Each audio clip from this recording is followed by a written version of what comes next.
Olá, sejam bem-vindos de volta. Eu sou a Clau, aqui do Mafagfinhos, para falarmos a respeito de O Castelo de Otranto, de Horace Walpole.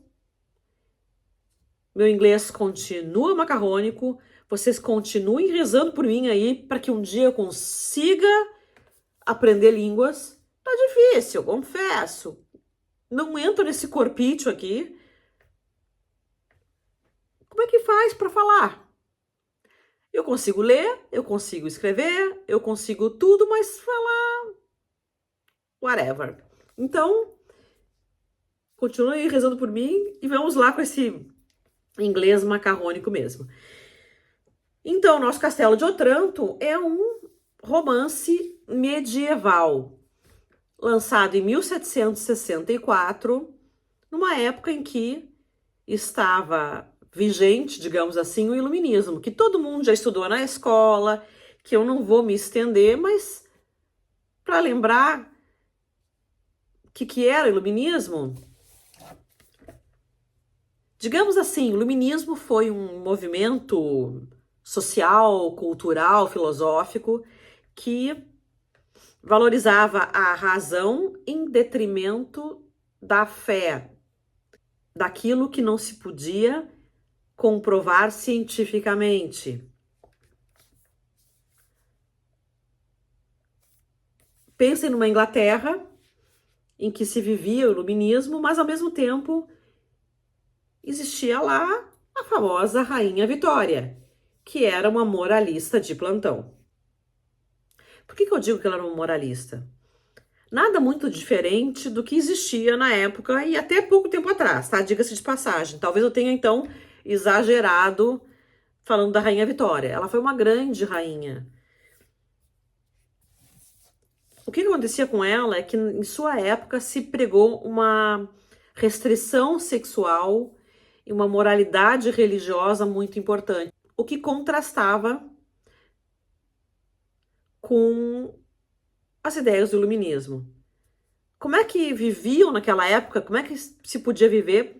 Sim, existiam contrastes. Viviam. Não sou uma historiadora, estou longe disso, então pouco posso falar a mais que isso que eu estou dizendo para vocês, que era uma contradição da época, mas enfim, nesse cenário que nasceu o Castelo de Otranto. E o Castelo de Otranto falava de coisas sobrenaturais. O Castelo de Otranto envolve capacetes gigantescos de armaduras aparecendo no pátio de um castelo.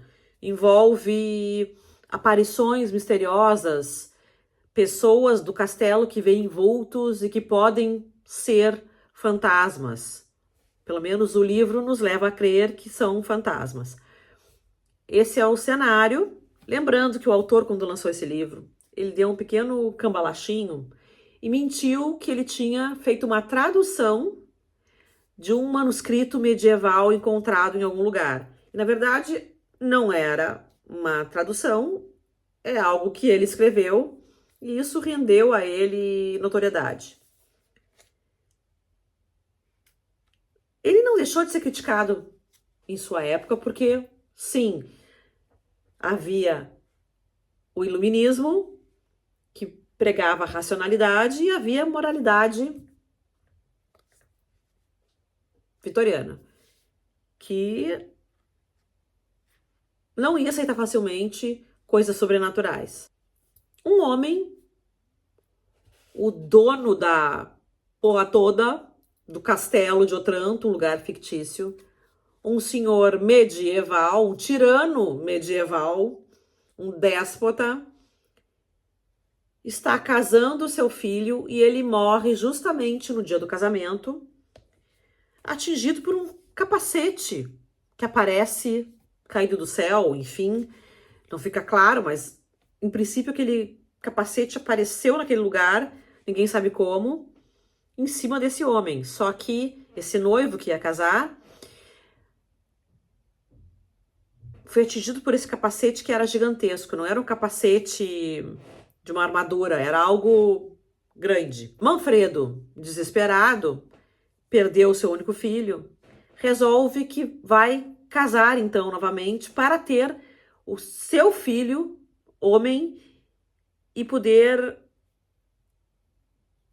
deixar para esse filho homem a herança que era o castelo de Otranto, porque a sua filha mulher não contava. Porque, ora, por que uma mulher herdaria, naquela época, um castelo e as terras de seu pai? Então, Manfredo resolve que vai casar novamente para ter esse filho. E com quem ele decide casar? Com essa viúva, quase viúva, do filho de Manfredo. Eu digo quase viúva porque não chegaram a casar. Então, essa ex-noiva, não sei como a gente diria, uma situação dessas. Então, essa moça, Isabela, uma mulher linda, cheia de virtudes, começa a ser assediada por esse quase sogro, o dono do castelo, o Manfredo. Por outro lado, existe nessa história também a Hipólita, que é a esposa de Manfredo, que também é um poço de virtudes, só que é uma mulher submissa, que acata tudo que o marido diz. Isabela já se rebela e foge do assédio de Manfredo. E existe uma cena até bem forte que ele tenta forçá-la, forçar um casamento que ela não quer. Ele quer a todo custo ter relações sexuais com ela e ela acha aquilo uma abominação. Ela era apaixonada pelo filho dele, não por ele. Ainda mais ele sendo casado e a esposa estando ali, ótima, e sendo um poço de virtudes. Existia outra moça aqui nessa história, a Matilda, que é filha de Manfredo, o dono do castelo, e irmã do rapaz que ia casar, que antes eu não disse o nome, eu esqueci e fui procurar, e o rapaz chama Conrado. Por que eu citei essa Matilda? Porque ela também é um poço de virtudes. Então, as três moças são chatas, na verdade, são três moças cheias de virtudes. A Matilda, que é a irmã do noivo, a Isabela, que é a noiva, e a mãe do noivo, que é a Hipólita. A diferença é que Isabela, a noiva, quando se vê sem o seu noivo porque este faleceu, ela resolve que vai fugir do assédio do Manfredo. Hipólita, a esposa de Manfredo, por sua vez, ela resolve que tá tudo bem, que ele quer se separar dela e botar ela num convento, mas tá tudo bem. Tudo pelo bem do seu amado, que esculacha com ela, enfim, que é um déspota. Quando Isabela foge de Manfredo, ela não quer ser encontrada, ela busca um refúgio e ela consegue a ajuda de um jovem chamado Teodoro, e ele vai ter relevância no futuro dessa história, no andamento dessa história. Não vou dar esse spoiler, não vou dizer o que que é, quem é e por que que é. Nessa história ainda vão entrar um padre que vem falar com essa família, que também tem relevância, vai entrar uma criada e tem, como eu disse, a Matilda, que tem sua importância, mas não é um dos personagens principais. Manfredo é o dono desse castelo, mas é o dono ilegítimo, ele é um usurpador. E existe uma maldição que paira sobre essa família que nós vamos conhecer no andamento da história. Eu não vou contar aqui do que se trata.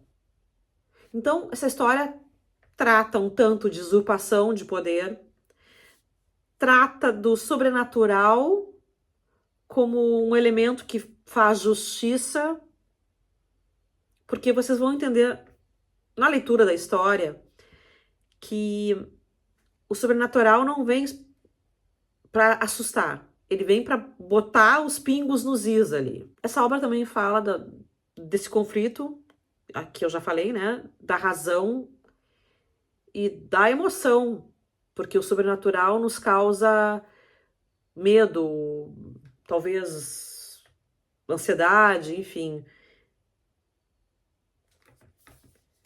Para os dias de hoje, talvez ele seja um pouco ingênuo, mas imaginem este livro sendo lançado em 1764, causando furor, causando uma revolução, porque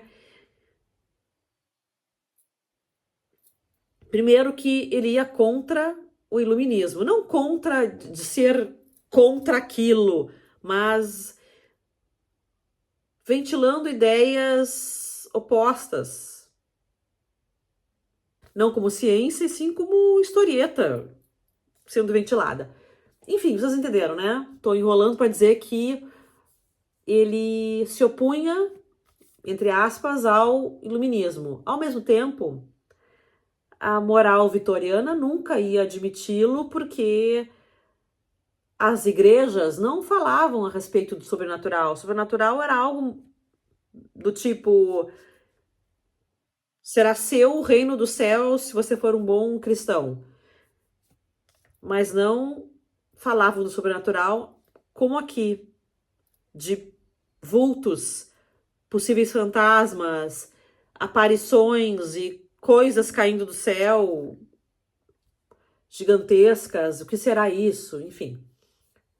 Fez muito sucesso, mas foi muito criticado. O livro, na época. Como a gente pode perceber, o livro tem aqueles arquétipos clássicos do romance gótico. Afinal de contas, ele foi o pioneiro, e a partir desse, outros vieram. E quais são esses arquétipos?